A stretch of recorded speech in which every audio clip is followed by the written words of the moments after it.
Hello, Decide Your Destiny crew. Thanks for joining me again for another video. I've got Cherie to my right. Say hi to the folks. Hello. Awesome. So Cherie is joining me again for another video, and we're just going to go through our latest book, I guess. Update. You know, because we've each read a chapter from each other's book, which is exciting. Yeah. So I think that it would be really interesting to offer each other feedback on the chapters that we've shared. Yes. And we thought it'd be great to have you guys along for the ride as well. We've done 2 videos prior to this, you know, one as we were mapping out our whole book, 2 our progress, you know, and especially over the new year, our progress in the new year, and what we had planned and lined up. And then this time we've kind of dug deep, and I think we've probably put in a lot of work, and we're really going through that self-edit process. Once that self-edit process is done, then we hand it off to editors and we get that really fine-tuned, and then we look at publishing it out. So it's getting to that exciting part of it all. I will be honest, I'm feeling quite nervous to talk about the chapters that we shared, because it is quite it's probably one of the most emotional chapters that we've handed each other, and we are actually wanting to really be more open about what's included in each chapter and draw on stories that have happened in our past to really these have been, I guess, the content that will really be relatable to those who read our book. Yeah, exactly. And it is peeling back those layers. I mean, you even said that in your chapter. So, you know, it is peeling back those layers, so you can go through the healing process, but so you can really get a bit more insight into what the books are going to be about, what they're going to cover. I mean, these 2 chapters, like you said, we go a bit deep. I mean, the book is deep. I mean, it's not there meant to be a surface level, you know, prequel to something or a trailer. It's meant to be, you know, the actual scenes in the movie and the juice and the raw, you know, challenges and how we overcame them and how it's changed us and how this might help you. You know, you might be able to grab things from it. So Kyle handed me his first 3 chapters of his book, and I didn't know that I was not ready to read what was included in his first chapter, where he speaks about his youth and when he was younger and the kind of interactions that he's had at school, but also in his family. And when I was reading that part, it was very emotive, it was very descriptive, and it was very graphic, and it made me feel quite uncomfortable, but at the same time it made me feel very purposeful and wanting to really make sure that Carl's book does get published and shared out to as many younger students and children as much as best as it can be, because it's very emotive and very relatable. So some parts that really stood out for me was that I didn't realize just how many, I'll be honest, like how many deaths you've actually experienced in when you were so young, at such a young age as well. Yes, thank you for bringing that up. And, you know, death and rebirth, like that's a part of life, you know, and it's I guess a hard thing when you're a young child to kind of go through that sort of, I think anything, and the section I shared with you was youth, and you shared the heal section with me, so I think that they work quite well. But with youth, you know, anything that you go through when you're younger, it's quite intense. It's like more intensified because you're younger. You haven't worked out the full spectrum of your emotions. So some of those deaths were quite significant in me learning about life and really kind of you feeling like the cement or the hard cement ground of the reality of life. And I had quite a few family deaths at a certain period in my life, and I would go back. A lot of my family's in South Africa, and I'd go back to South Africa and I spent some time in Ireland, and you know, I was just in Sydney, Australia at that time living, and whenever I'd go back, you know, say a couple of months later, I'd find out that a family member, an auntie, you know, passed away, and then members even closer to me passed away or were killed, and so that's affected me in terms of the mindset. I thought I was some sort of walking curse, so I was worried, like everywhere I go and I see family, I'm happy with them, I leave them some joy, and then I leave. And then as a kid, you know how you can get so imaginative, and you just think, oh, okay, how long do you have, Nan? Like, you know? It's so interesting because I actually have grown up and not actually encountered death at all, even around my family members or my friends. So when to hear a story where you have experienced death in the family or in school at such a young age, but consistently, I was really shocked about that, and to really open up more that there's a lot of children who would experience that, and it's especially when you were so young and when everything seems so much more intense and magnified, particularly even being in school. That was really brought more to my attention. Yes. Well, the two people, like speaking about, one was in primary school in year 3, and we were going a cross country run, and we were running from our primary school to the high school, and running, finishing up, not last but not first, and you kind of see a crowd of people, but it doesn't look like how it's supposed to. It's, everyone's surrounding each other, and I pushed through a few people, and I saw one of our year students on the floor just unconscious, and someone trying to revive him, and this kid was straight A's. He was fitness freak, he was top of everything, and it was just such a hot day that they had us outside running in, and he passed away from exhaustion. And just that one death just rocked the whole year, and we kind of disseminated into bickering and fighting and bullying in between us. Wow. And we had a headmaster who was able to he had a very visual presentation, and he showed us an empty bowl, and he got a bottle. He got some toothpaste, and because he did his speech a couple of weeks earlier and say, we're saying our regards. We're sad that he's passed away, and he went through that, and then the fighting kept going. Even though we paid our tribute to our friend that we lost, the fighting kept going, and obviously because of the emotional rocking. Yeah. And then he did this presentation where he got us in a room, and he was angry. Like, you could see he had this anger in his face. He was infuriated that there'd been so much bullying going on after this traumatic event. And he got the bowl and he sprayed out the toothpaste into the bowl. And then he looked at us and he said, "These are your words. Your words. You say things, you bully people, you tease people, and you can't put it back into the toothpaste bottle. Yeah. So your words are the toothpaste, and you're putting it out there. You're affecting each other. You're hurting each other, and you can't take it back. Yeah. Be cautious and aware of what your words." Yeah, and you would think that having a death would actually bring people together, because everyone is drawn into a different perspective. Death is very serious, but I guess when you're that young as well, you can be very reactive, and in that sense, that's where the fights or the bullying would have arose. Not knowing how to deal with it. Yeah. Yes. Okay. Yeah. Well, over to your book. Like, in your book, you're talking about healing, and that would have been perfect for our co-ed, for all our boys to have, because when I was reading some of your book, I actually felt that I was healing in a way, and kind of felt I need to be a bit more aware of my body, and a bit more aware. And I think, there's lots of takeaways that I'm going to talk about that I got from your book, but just kind of the general awareness of my body again, because I can, and maybe not trying to speak generally for everyone, but maybe a lot of men can feel the same way. They don't acknowledge their body, their balance as much as women do, and they kind of just go through everything and very mind thinking, purpose, like on that kind of, all right, whatever, we'll go out, we'll do this, we'll do that, we'll hit it hard, hit it hard. Yeah. And I'm not saying there's not women that can do that, of course, but it's been the women in my life who have been able to teach me, all right, nurture your body, this is your vehicle, like, take care of it, like, observe it, relax with it. And it's a nice reminder. That's the yin and the yang, or that's the feminine and the masculine energy. Yeah.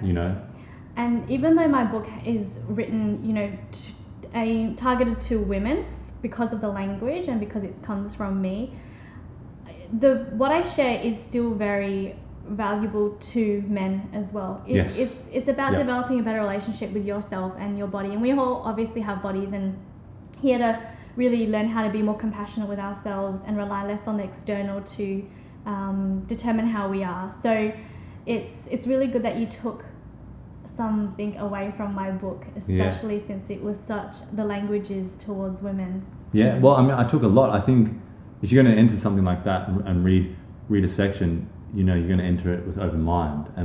And I've been really focusing on really bringing back curiosity in my life, curiosity in everything I do, just because I've realized if I'm going to read something, say if it's a sales strategy or if it's a recipe, if I'm not curious about it, I'll need to read it 5 times. But if I'm curious about it, I'll need to read it once and I'll absorb it. So I was curious about your book. I was curious about that section, and I was curious because I went, you know, I am a man. This book's generally for women, but let me see what I can take away from it.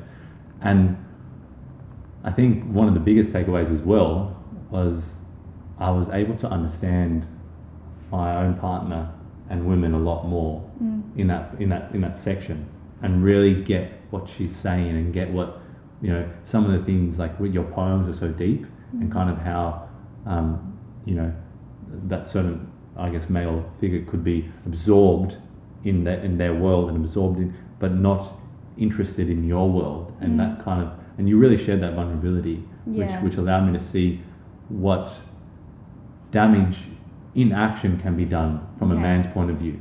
You know, where the words could be an action of damage, but from a man, the inaction or the inability to kind of, you know, be interested, be invested, get out of your own interests and kind of, you know, be empathetic with your loved one. But one of the biggest takeaways was really just understanding women and understanding the pressures that you have, like the pressures of beauty, because, you know, you had a chapter in there like all about beauty, and I was just like you know, I've observed. You can learn so much in life from observing. I observe my partner, you know, when she's getting ready. I observe all the effort she puts in, and I'm like, roll out of bed. Let's hit it, you know, like. Yeah, you men are so lucky. Yeah, you know, and she's taught me things as I've gone. You're like, wash your face in the morning, take care of you know, make sure everything's like, you know, maybe brush your hair. I'm like, brush my hair? You sound like my grandmother, like, you know, so.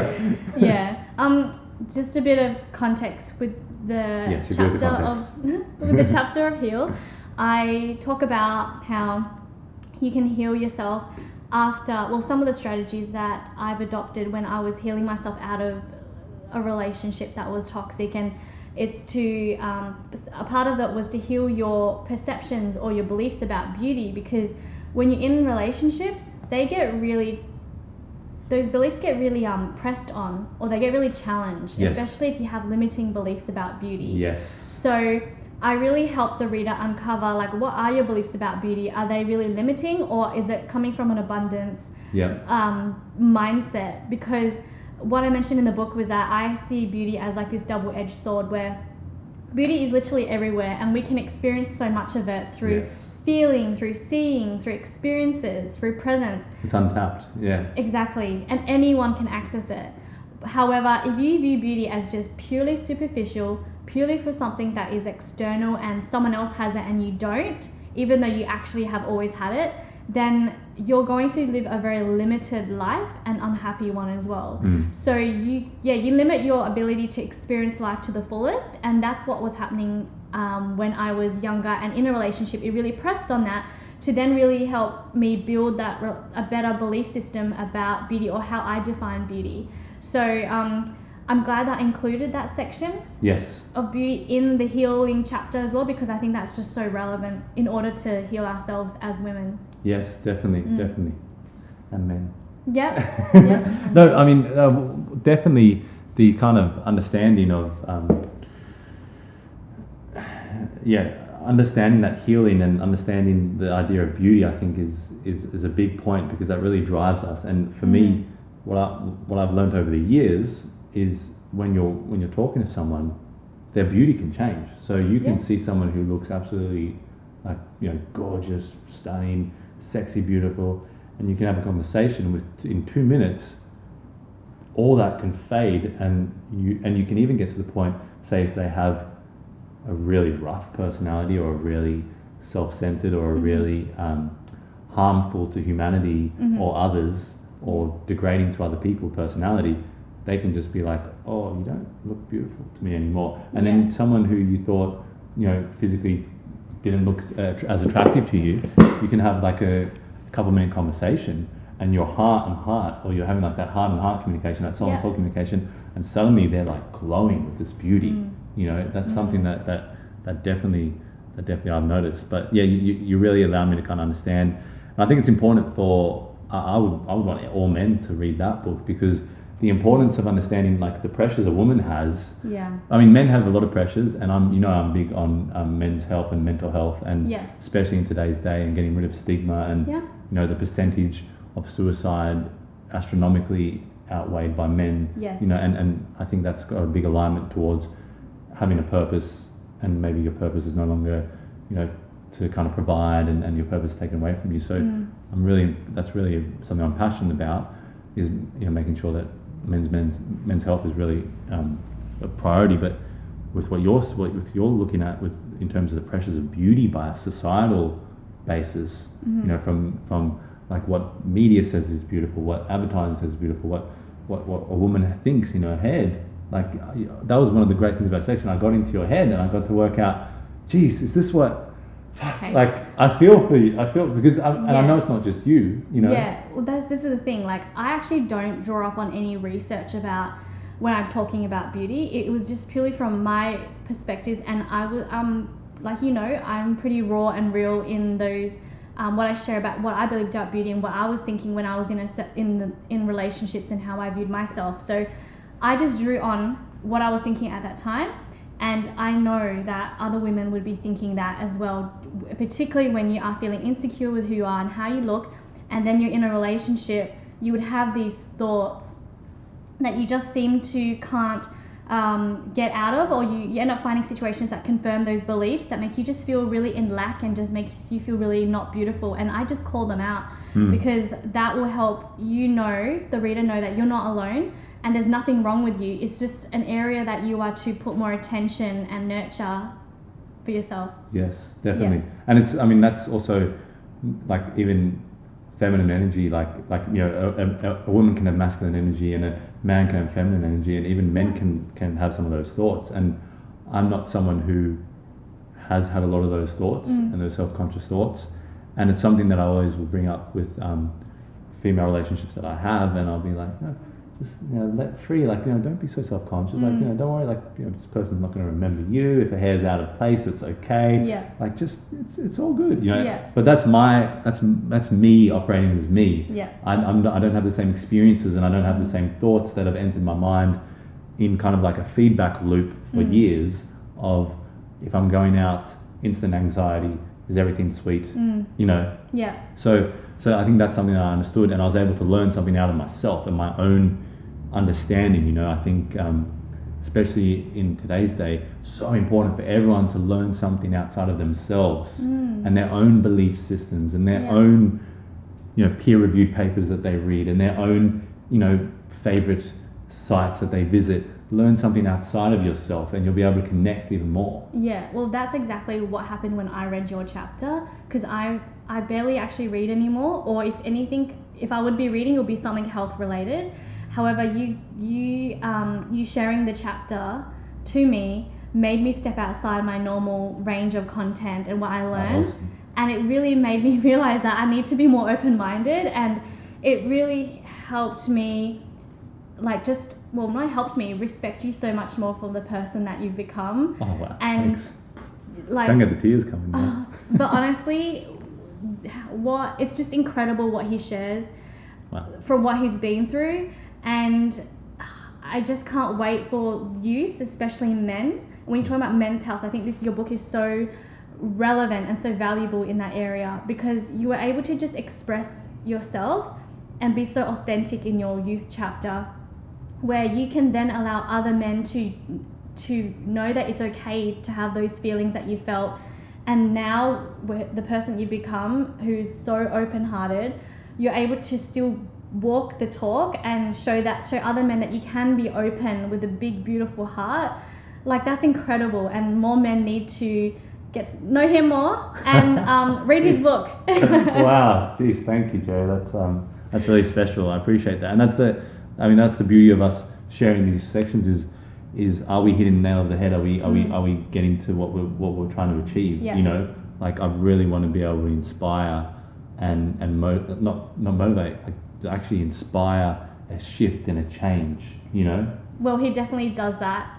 particularly with the language that how he writes it. It's quite, at the beginning, I found it quite fast paced, Okay. but it made me quite energized, even though it cool. was very graphic and confronting. Yeah. And because you were so vulnerable as well, it made me confirm to myself that my own book, it's okay for me to be vulnerable, because before that I was actually removing certain poems that I was writing that I was like, oh, it's not ready for the public. I'm just going to get judged. They're going to be like, oh my gosh, what a big softie. But then when I read Kyle's book, I was like, you know what? He is just being super open. And I'm like, okay, I'm going to add those poems back in. Yes. Because that's what really changes people and hits people's heartstrings. And you did that for me. And I want to do that for others as well. Yes. Yeah. We have to be open to actually speak on a deeper level than judgment and opinion, because when you're open and you're having that this is what I went through, and these were my thoughts, you connect on such a deeper level, and you can understand on such a deeper level. And when you understand each other in humanity, you're more likely to be humane towards each other, rather than objectify and be like, oh, I don't know, you got some strange thoughts in your head, or I don't know, so and I think what you're talking about there, 100%. Some great people that have helped me out in terms is Brené Brown, with vulnerability. There's another lady I'm trying to remember. The book's called The Work. Okay. And she goes through your emotions, your feelings, and you can print out the documents as you're going through it, and you're doing the work on yourself. Why do I have this belief? Yeah. What are the main beliefs in the world? Why do I come back to this sort of? And so that was another great book. And there was another book. Is it Love You Like You Mean It? Love Yourself Like You Mean It, or something along those lines. And I thought, when I was listening to reading your book, I thought of that book straight away. So I'm going to share that with you. Yes, but it's really about, being open, being vulnerable, and the strength that is in that vulnerability. Because you can progress so much more as a human being. You can progress so much more with connecting with people on a deeper level, a more enjoyable level. Yeah. Because, I don't think we've talked about the weather once. We've talked about things that are a lot deeper than the weather. So so I think that's really, really important, getting those conversations to a point where you're not just talking about the weather. Definitely.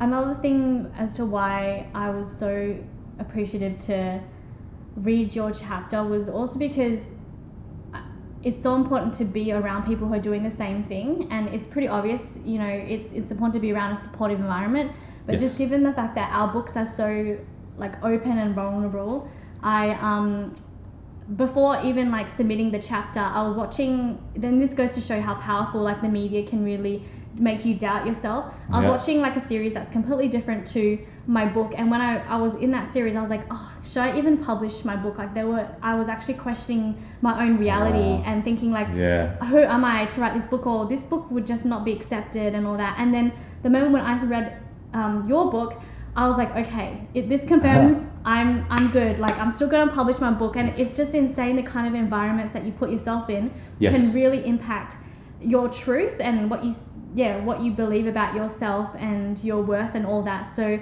I just wanted to stress the importance of making sure that when we publish our book, we're always around people that are really supportive to our visions. Yes. Yeah. And today more than ever, and look, it might be an overused word, but it's so important to find your tribe. So important to find that supportive group of people. And the honest fact is that some of your family members can be the most unsupportive people, and they can be people that limit you. And just look at what is limiting me. In my heart of hearts, I wanted to go and learn jiu-jitsu, or I wanted to go and climb this mountain, or whatever you wanted to do, whatever your big dream is. I wanted to learn another language. Who told me, are you sure you have enough time? Do you think you can do that? What skills do you have already that allows you to do that? What accreditation do you have? And that's fine. I have family that I keep in my life. I have people, friends that I keep in my life who are going to be highly objectable to what I'm doing, because it allows me to see even more value in the work that I'm doing. But you need also those people that are going to be like, Cherie, keep going. And what you're saying to me, Kyle, keep going, because some of the things that you're saying and describing what the book has what gained from the book, just keeps me keep pushing. It's such a big project, like a book, putting all your thoughts, all your feelings, all your journey, all your pain, all your success, everything, and putting it in an organized format, there's times where it can feel like too much work or just overwhelming. And you need that inspiration. Yeah, and that's why I think with our deadlines, it's been a bit difficult to meet them because it's getting heavier and heavier, or we're getting lost in it a bit because we've built up quite a bit of it. So I think just in terms of like the deadlines, what is that looking like for you? So with accountability, which is really important, and which is why we're here, and I'll try and not dance around the whole subject for the next 10 minutes. When are you finishing your first date? When are you finishing the first draft, Kyle? 28th of February. 28th of February, Sunday, 28th of February, last day of February. And that's going to be the date. Yeah, I've decided that's the date. I've already spoken to a location that I'm hoping they can say yes. Let's do the public launch here. Wow. I'm going to get some media along. I'm going to keep striving to get on those podcasts that really resonate with the story that I'm trying to tell, and keep going with my Decided Destiny daily doses. That's awesome. Which are like really inspiring me. Yeah. Even though it's more time and more energy and more effort, it's funny how if you put that time, energy, and effort into the right thing, it can inspire your other ventures. It really has. I've been watching his daily Destiny doses. Oh, thank you. So when you're mentioning 28th of February, is that when you have like a hard copy, or is it when it's like actually published in terms of it's ready to go? Is that what it means? Yes, it means it's published, ready to go, and if people and I have hard copies, and I do have hard copies. Okay. Yes, so that's that's the date that I've decided. That gives me at least a good month. I'm going to start contacting editors now. I've still got to finish off the self-editing of the book. I know what we said I was going to finish off the self-editing, and we both said I've still got a little bit of a push. However, I'm pretty stoked with what it's looking like, and pretty keen to get that into a couple of people's hands. Wow. And then even some beautiful family members to see what they think. That's awesome. How about yourself? So for me, I would like to finish my first draft by the end of January. Yes. That's definitely coming up. And yes, now I'm thinking maybe it should be pushed to 28th of February. Yeah. I think for me, it requires another couple rounds of self-edits anyway. Yeah. So if I have the first draft finished by end of January, that will be great, because then I can spend the next month of February just editing it again. Yes. And then moving forward after February, it's about finding an editor, figuring out what's my best way to publish this book. Yes. Awesome. Now, before I finish it up, I just want to ask, as we go, I just thought of something in my head. Okay. Another idea. Yeah. I just thought, we can either ask what's the biggest takeaway from, maybe in like a short sentence, or what's the biggest takeaway from each other's section, or what is the biggest question we have from each other's section. Okay. What do you want to go with? Ooh, these are really interesting ways to finish off. Okay. Hold on. Biggest question. I think I have a question for you. Okay, cool. Just because your youth book was just so deep and you've gone through so much, how do you manage to become the person that you are, like, having gone through so much pain and like trauma and deaths? Like, you're just still you're standing here, you're not just surviving, you're thriving, you're doing so well in your business, you've got such a beautiful partner as well, and you're just such a figure in your community. What would you say is like the key to getting to you where you are today? Look, I didn't come out unscathed. Got a few scars on the way, and I've got a little bit of a twitch every. No, I'm joking. I don't have a twitch. I'm just joking. I think the heroes. So after the youth section, I go into heroes, and the heroes are people that on a young age, before I had the real physical heroes in my life, really show up. They were Bruce Lee, Muhammad Ali, these great people that I just went, wow, these guys are taking charge of their life, and I'm me 120%. Wow. So heroes in that setting, and then eventually, heroes in terms of people who were there for me in hard times. And when you have someone who's there for you in a really, really, terrible moment in your life, a traumatic, horrific moment, you have someone who's there for you. Like that's one of the most loving gifts you can experience. So having, my stepdad help heal me back to, through that compromised health condition, and then also my grandparents being there for me, when I didn't have anywhere else to go, and that's, to be honest, a lot pays tribute to them.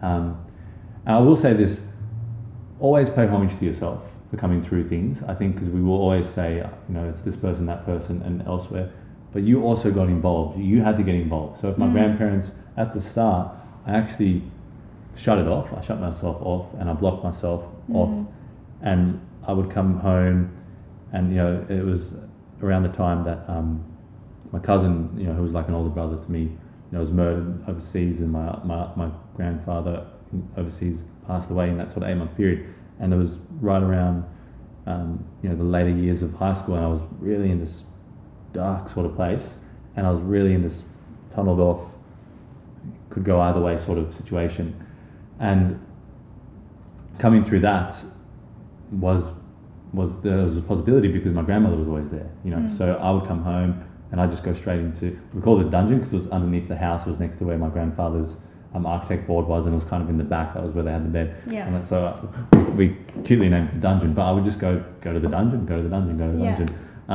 and just like say in my room. But my grandmother, every time she heard the door open, she would bolt up. This old lady. I don't think old's the right word. This lovely elderly lady would bolt up and see me at the door and say, "Hey, Kyle," and communicate with me and just grab whatever she could out of that. Not, I wouldn't say pathetic, out of that, hurt and pig-minded or stubborn teenager. She grabbed whatever she could. I love you, darling. Hey, Kyle, how was your day? And I'd go off. So she kept at me. She never let up. And so, and she was a counsellor for 60 years. Wow. So she obviously understands how to help people in disarray. So that definitely benefited me. But my grandparents were always there for me. They never were too involved and pressured me and judged me and said I must do things this and that way, but they were there for me in abundance.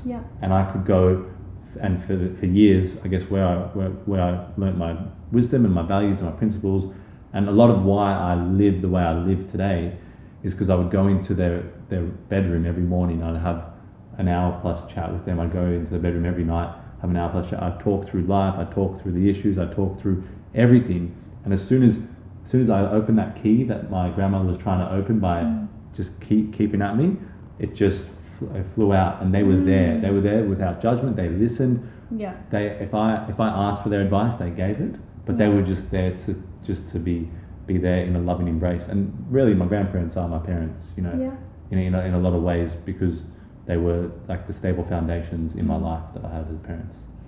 Wow, so it would be your role models and your elders who definitely carried you through to the person that you are today. I'd even call them heroes. Like, I think they were really heroes because, if you're going to save someone from, something, you got to be a hero. So, Wonderful. Now my turn. So this is my idea, so I better deliver the goods. So, what did I say again? What was my biggest takeaway from your book, or what's my biggest question? All right, my biggest question, and because I love throwing spanners in the works, and you really enjoy that. No, my biggest question would be, what transformational change are you wanting most from someone reading this, man or woman? So for me, I'll just say quickly, my transformational change was understanding women, really recognizing what they have to go through, understanding my own health, really recognizing that. But what is your main vision with this section? Because I think it's really, she's got questions, she's got exercises, she's got so much potential for this to really be a transformative, it's section, like chapter 3 in your book. So as you're getting into it, this can be a real transformation turning point of the journey of your book. Okay. Yes. What's the main transformation? Yeah, Okay. that you'd like someone to come through. I think it's about just the freedom that you get to experience when you leave a really toxic relationship. Yeah. The freedom the life that you get to live when you aren't chained to someone or some belief system that you have about relationships or some ideals about beauty that you have to keep conforming to. You're limiting yourself. And so my book is here to help you be free. Love it. Yeah. Free the shackles. Yeah. And the emotional shackles. And I think another section that was in your book that was really like powerful was like talking about the limiting ideas on beauty and the kind of constraints you have on yourself. Yeah. That was something that I definitely could understand. It does. Yeah. And the society, like whether it's societal, whether it's your own perception, whether it's you went into and talked about how you fix one problem or one seemingly problem with your beauty, and then you go and look for another flaw. Yes. And that is like prison, because you keep going back into that. It is. It's just another different prison that you put yourself in. Yeah. And you're always going to seem to find things that you want to fix or things that aren't right. And it's the more energy you spend in there, the less time and energy you have for other things that you get to experience in life that you really don't know, because you're so fully focused and immersed in trying to conform to a certain standard of beauty. Yeah. And so be free in that mindset, so you can experience beauty in an abundant way, in different ways. Yeah. Right on. Awesome. Right on. I love it. Beautiful. Awesome. Yeah. Great. Thank you, Cherie. I really appreciate stopping by again and us going a bit deeper. That was probably the deepest one. Thanks. It was really good to share more about our book. Yeah, exactly. And I think if someone's going to be interested in this, it's good to kind of show them a little bit of what's going to be involved and who might be interested, because at the end of the day, we're not looking for everybody in the world to read this book or everybody in our street or our neighborhood. We're looking for the right person who can gain something from this and feels like, wow, I'd really like to understand my girlfriend a bit more, because I don't have the same self-conscious stuff, or I'd really like to, understand a little bit more about making it through youth and, as a boy going through an all-boys school and the pressures of that, so definitely. I think there's a lot there. Yeah. Yeah.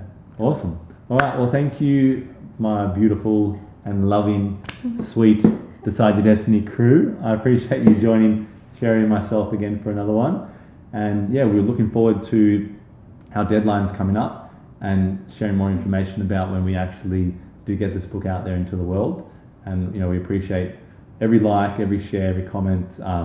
If something like this, someone who's also writing a book or wants a little bit more information, or someone who wants to look at healing and transformation, that you go through yourself, please share this around with them. And as always, remember, decide your destiny. Cheers.